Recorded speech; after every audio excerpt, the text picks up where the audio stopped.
story of Dr. Phyllis Mullenix at the Forsyth Dental Institute, where she had helped invent a new technology for studying the neurotoxicity of chemicals. It was called the computer pattern recognition system.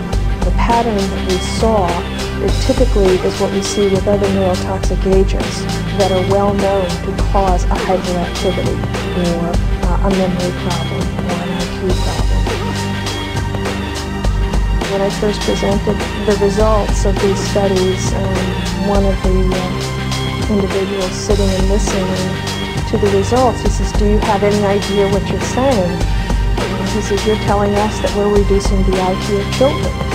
And basically I said, yes.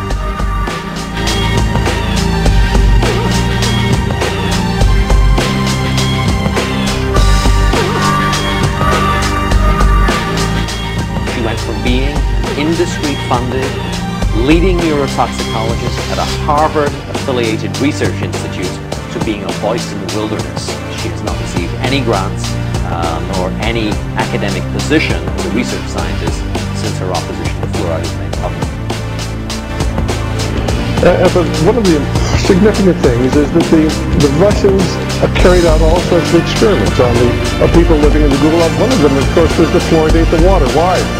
You fluoridate the water, why people are not as aggressive as they ordinarily would be. In fact, what is the active ingredient in Prozac that is so widely distributed in America today? Why, it's a fluoride compound.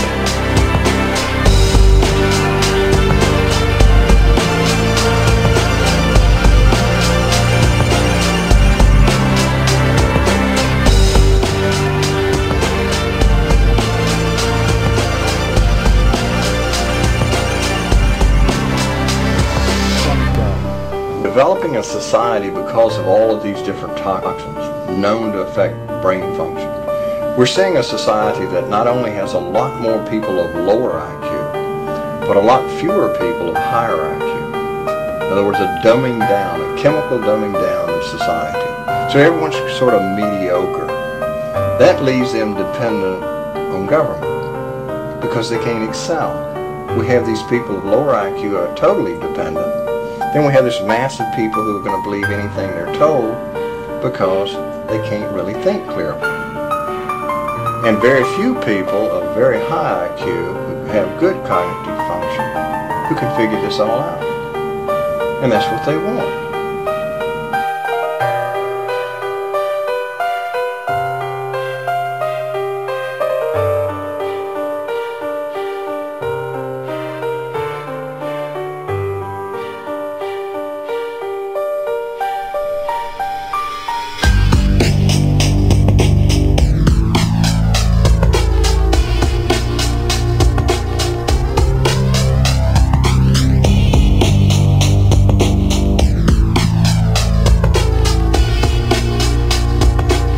Aspartame is made up of three things: methanol, which of course is what produces blindness, aspartic acid, and phenylalanine. These are all poisons.